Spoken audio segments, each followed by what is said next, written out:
کوئی شخص یقین کے ساتھ نہیں کہہ سکتا کہ اب حالات کا کیا رخ ہوگا، اس لیے کہ ظاہر بات ہے قرآن مجید میں مستقبل کے بارے میں خود حضور سے کہلوایا گیا، وَإِنْ أَدْرِي أَقَرِيبٌ أَمْ بَعِيدٌ مَا تُوعَدُونَ، لوگوں مجھے معلوم نہیں ہے کہ جس بات کی تمہیں خبر دی جا رہی ہے وہ قریب آ چکا ہے یا دور ہے۔ وَإِنْ أَدْرِي لَعَلَّهُ فِتْنَةٌ لَكُمْ وَمَتَاعٌ إِلَىٰ حِينٍ، اور میں نہیں جانتا، ہو سکتا ہے اللہ کچھ اور مہلت دے دے تمہیں اور کچھ اور آزمائش جو ہے اس کے لیے تمہارے لیے کوئی اور مہلت عطا فرما دے، ہو سکتا ہے۔ تو میں بھی کسی دعوے سے نہیں کہہ رہا، لیکن دو امکانات ہیں۔ امکان نمبر ایک کیا ہے؟ ابھی عالم اسلام کا ایک سالڈ بلاک ہے جو یہودی ورلڈ آرڈر کی نگاہوں میں کھٹک رہا ہے۔ میں کھٹکتا ہوں دل یزداں میں کانٹے کی طرح۔ اگرچہ ان کی اسٹریٹجی کیا ہے، ایک ایک کر کے ان کے حصے بکھرے کر کے تیا پانچا کرو۔ ابھی وہ بلاک کون سا ہے؟ ایران ہے، افغانستان ہے، پاکستان ہے اور روسی ترکستان سے آزاد ہونے والی جو ریاستیں ہیں، یہ ایک سالڈ بلاک۔ یہ عجمی مسلمان عربی نہیں، عربی گئے، یہ نوٹ کر لیجئے، اس لیے کہ عربوں کو اللہ نے فضیلت دی تھی، محمد ان میں سے تھے صلی اللہ علیہ وسلم، یہ رتبہ بلند ملا جن کو مل گیا۔ لیکن ساتھ ہی اللہ نے دھمکی بھی دے دی تھی سورہ محمد میں، ان تتولوا یستبدل قوما غیرکم، اگر تم پیٹھ دکھا دو گے اس مشن کو جو ہم نے تمہارے حوالے کیا ہے، تمہیں ہٹائیں گے، کسی اور کو لے آئیں گے۔ اور یہ بات ہو چکی ہے 13ویں صدی عیسوی میں، 1258 میں جب سقوط بغداد ہوا ہے، عربوں کے ہاتھ سے عالم اسلام کی قیادت چھین لی گئی، معذور کر دیا۔ اس کے بعد قیادت کن کے ہاتھوں میں آئی؟ ترکوں کے ہاتھ میں۔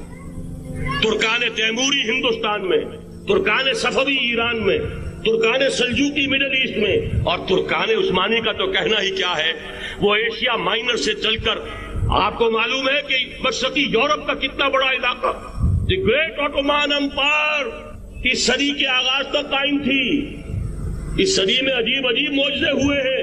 گریٹ آٹومان امپائر جو 3 بر اعظموں پر محیط، نام و نشان ختم۔ The great U S S R, نام و نشان ختم۔ اب تو روس صاحب ایک ملک کی حیثیت سے رہ گئے۔ یہ اس صدی میں دو اور وقت نہیں ہے میں اور آپ کو کیا بتاؤں، اس صدی میں تو بڑے بڑے عجیب عجوبے ہوئے ہیں، بڑی بڑی 2 عظیم جنگیں ہو چکی ہیں، تیسری جو ہے سر پر کھڑی ہے، دور نہیں ہے، جس کو حدیث میں کہا گیا ہے الملحمۃ العظمی، تاریخ انسانی کی عظیم ترین جنگ، اور وہی صلیبی جنگ جس کا آغاز بوسنیا سے ہو چکا ہے۔ بہرحال اس وقت جو میں کہہ رہا تھا، ورنہ میرے پاس تو یعنی یہ کہ درد دل کہنے کے لیے وقت نہیں ہے، مجھے اپنی بات کو محدود کرنا پڑ رہا ہے، لیکن میں اب آ رہا ہوں اصل موضوع کی طرف، کہ ایک امکان تو یہ ہے کہ اس بلاک میں اسلام کا احیاء ہو، اور اس کے لیے کچھ نویدیں بھی موجود ہیں احادیث نبویہ میں۔ وہ تو آپ نے سنا ہوگا اقبال کا شعر، میرے عرب کو آئی ٹھنڈی ہوا جہاں سے، میرا وطن وہی ہے، میرا وطن وہی ہے۔ حدیث میں آتا ہے یخرج الناس من المشرق یؤتون للمہدی، یعنی سلطان ہی، مشرق سے فوجیں نکلیں گی یہ جو کہ مہدی کی حکومت قائم کریں گی، اور یہ ہوں گے حضرت فاطمہ کی نسل ہی سے رضی اللہ تعالی عنہا، لیکن عالم عرب کے اندر پھر ایک طاقت بن کر ابھریں گے، باطل کی قوتوں کے خلاف جہاد کریں گے، لیکن ان کو مدد آئے گی 2 طرف سے، ایک زمینی مدد آئے گی مشرق سے، ایک آسمانی مدد آئے گی، عیسیٰ ابن مریم کا نزول، حضرت مسیح علیہ الصلوۃ والسلام جو زندہ آسمان پر اٹھائے گئے تھے نازل ہوں گے، اور در حقیقت ان 2 مددوں کے نتیجے میں پھر یہود کا قلع قمع ہوگا، اور یہی گریٹر اسرائیل ان کا گریٹر گریو یارڈ بن کر رہے گا، عظیم تر قبرستان بن کر رہے گا۔ اس کی بڑی واضح حدیثیں موجود ہیں، اس کی بڑی تفصیلی خبریں موجود ہیں، یہ احادیث کی کتب کے اندر، بدقسمتی سے ہماری اس کی طرف توجہ نہیں۔ ایک تو یہ ہو سکتا ہے، اسی طریقے سے ایک اور حدیث ہے یخرج من خراسان رایات سود، اور یہ مسلم شریف کی روایت ہے، نوٹ کیجئے گا، نہیں ترمذی شریف کی روایت ہے، یخرج من خراسان رایات سود لا يردها شيء حتى تنصب بإيلیا، اور خراسان حضور کے زمانے میں آج کے افغانستان کا نام، جتنا خون یہاں پر خلوص کے ساتھ دیا گیا ہے، اس کی مقدار بھی کم نہیں ہے، یہاں سے خیر برآمد ہوگا۔ اور دوسری بات اپنے بارے میں نوٹ کر لیجئے، یہ پاکستان، بچا کھچا Pakistan, what remains of Pakistan, یہ اصل میں ہے کیا؟ مولانا بہت خوبصورت انداز میں فرما رہے تھے، یہ 313 نہیں تھے، اسلام تھا۔ اسی طرح نوٹ کیجئے، پاکستان نہیں ہے، 4 صدیوں کی تجدیدی مساعی کا حاصل ہے۔ آپ نے کبھی نوٹ کیا ختم نبوت کے بعد اب سب سے اونچا منصب کس کا ہے؟ مجددین۔ سنن ابی داؤد کی روایت، ان اللہ یبعث فی هذه الامہ علی راس کل 100 عام من یجدد لها دینها۔ اور نوٹ کیجئے، کوئی بات ہے 1000 برس تک سارے مجدد عالم عرب میں پیدا ہوئے، جیسے ہی دوسرا 1000 سال شروع ہوا، الف ثانی کا مجدد اعظم شیخ احمد سرہندی کہاں تھا؟ صنم خانہ ہند میں حاضر ہوا۔ میں شیخ مجدد کی لحد پر، وہ خاک کے ہے زیر فلک مطلع انوار، گردن نہ جھکی جس کی جہانگیر کے آگے، جس کے نفس گرم سے ہے گرمی آرات وہ۔ پھر 12ویں صدی کا مجدد اعظم امام الہند شاہ ولی اللہ دہلوی، 13ویں صدی کا مجدد اعظم سید احمد بریلوی، اس کے خون کا امین اور اس کے ساتھ کے شہداء کے خون کا امین، ان کے جسموں کا امین آپ کا خطہ ہزارہ، آپ کا خطہ سوات، اس میں ان کی جانیں ہیں جو دی گئی ہیں۔ اور وہ نہایت میں آپ سے عرض کر دوں، دور صحابہ کے بعد اتنا خالص اسلامی جہاد پوری مسلمان تاریخ میں نہیں ملے گا جتنا وہ تحریک شہیدین کا۔ 14ویں صدی ہجری میں شیخ الہند جیسا مجاہد اعظم کہ انگریز نے گرفتار کر کے قید بھی کیا ہے، تو کہاں؟ ہندوستان میں نہیں، کہاں؟ جزیرہ سائرس، کیا نام تھا؟ مالٹا، جزیرہ مالٹا بحر روم میں۔ اقبال کے نفس سے ہے لالے کی آگ تیز، ایسے غزل سرا کو چمن سے نکال دو۔ کہیں ہندوستان کی کسی جیل میں ہوا تو شاید اس کے نفس کی گرمی ہی سے کوئی حرارت پیدا ہو جائے۔ اور اسی صدی میں، 14ویں صدی ہجری میں، اقبال جیسا مفکر، اسی 14ویں صدی ہجری میں مودودی جیسا مصنف، اسی 14ویں صدی ہجری میں مولانا الیاس جیسا مبلغ رحمہم اللہ، عظیم شخصیتیں۔ آج پورے عالم اسلام میں آپ کو تبلیغی دوست ملیں گے۔ یہ کہاں سے شروع ہوئی تحریک؟ دہلی کی ایک چھوٹی سی مسجد سے، وہ مسجد بنگلے والی اب تو بڑی عالیشان ہو گئی ہے، جب وہاں شروع ہوا تھا کام بڑی چھوٹی سی مسجد۔ یہ سارے کام یہاں کیوں ہوئے؟ پورا عالم اسلام آزاد ہوا، کہیں نعرہ اسلام کا نہیں لگا، کہیں عرب قومیت پر، کہیں کسی اور عصبیت پر تحریکیں چلی ہیں۔ صرف تحریک پاکستان تھی کہ پاکستان کا مطلب کیا؟ لا الہ الا اللہ۔ کوئی سبب ہے کہ یہاں قرارداد مقاصد پاس ہوئی، حاکمیت اللہ کی ہے کہ اکبر نام لیتا ہے خدا کا اس زمانے میں۔ یہ سارا ماضی سامنے رکھیے اور حضور کی دی ہوئی پیشین گوئیوں کا مستقبل سامنے رکھیے، ان دونوں سے ثابت ہوتا ہے اس خطہ ارضی سے کچھ ہونا ہے۔ میں عالم عرب کے بارے میں تو یقین سے کہہ رہا ہوں، احادیث نبیہ سے صاف ظاہر ہے، ویل للعرب من شر قد اقترب، عربوں کے لیے ہلاکت ہے۔ حدیث میں آتا ہے کہ ایک شخص کے 100 بیٹے ہوں گے تو 99 مر جائیں گے، ایک بچے گا۔ سب سے بڑے مجرم وہ ہیں، ان کی مادری زبان میں اللہ کا کلام، اور انہوں نے اللہ کے کلام کے پیچھے اپنے آپ کو نہیں لگایا، اسے اپنا امام نہیں بنایا۔ کہتے ہیں وَاجْعَلْهُ لَنَا إِمَامًا وَنُورًا وَهُدًى، اسے ہمارا امام بنا دے۔ تم بناؤ گے تو بنے گا نا امام، بنانے کو تیاری تھی، دعائیں مانگ رہے ہیں، بڑی لمبی لمبی 1-1 گھنٹے کی دعا جو ہے حرمین کے اندر مانگی جا رہی ہے، تراویح کے بعد اور ختم قرآن کے بعد، یہ دعائیں تمہارے منہ پر دے ماری جاتی۔ وہ کون تم؟ لستم علی شیء حتی تقیموا التوراۃ والانجیل وما انزل الیکم من ربکم، اے نبی کہہ دیجیے اہل کتاب سے تمہاری کوئی حیثیت ہماری نگاہ میں نہیں ہے جب تک کہ تورات اور انجیل کو قائم نہیں کرتے۔ یہی بات اپنے بارے میں سمجھئے، یا علی القرآن لستم علی شیء حتی تقیموا القرآن، جب تک قرآن کے نظام کو قائم نہیں کرتے تمہارا منہ نہیں ہے کہ ہم سے دعا کرو، دفع ہو جاؤ۔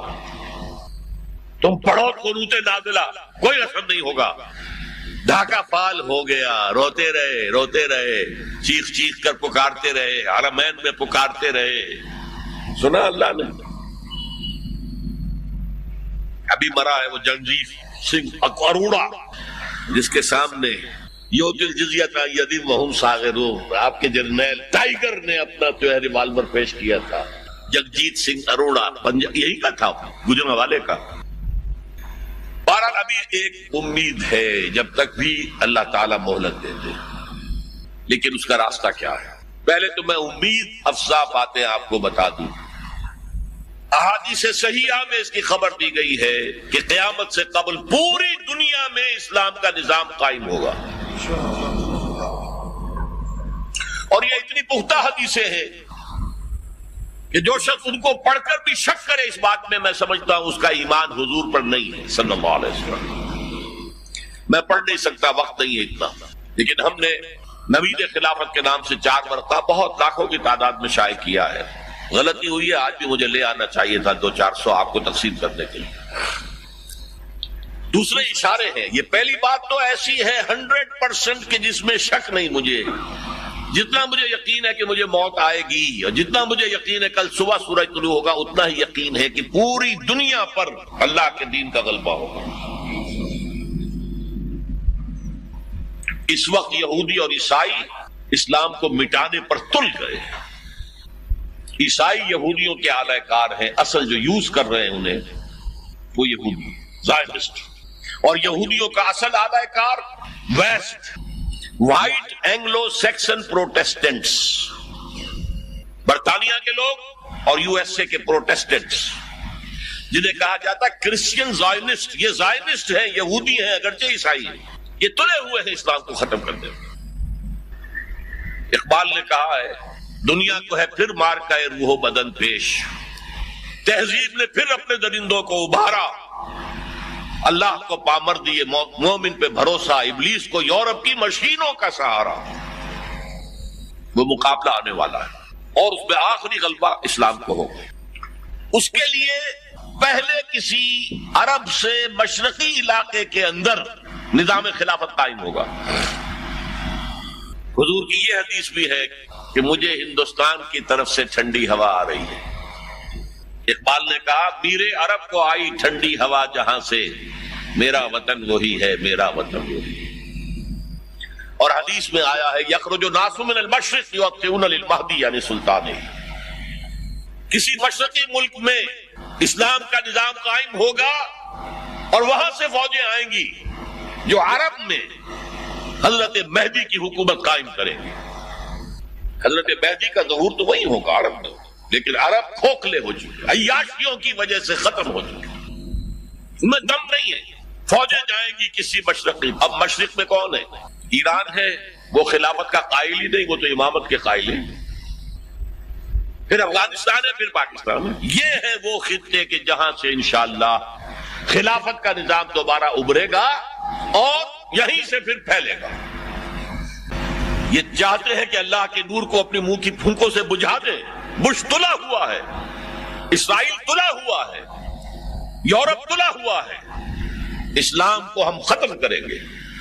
اسلام کو مذہب کی حیثیت سے ختم نہیں کرنا چاہتے، رہو نماز پڑھو روزہ رکھو، ہمیں کوئی اعتراض نہیں، لیکن اسلام کا سیاسی نظام، اسلام کا معاشی نظام، اسلام کا سماجی نظام، nothing doing, there can be no compromise، ہمیں ختم کر کے رہے۔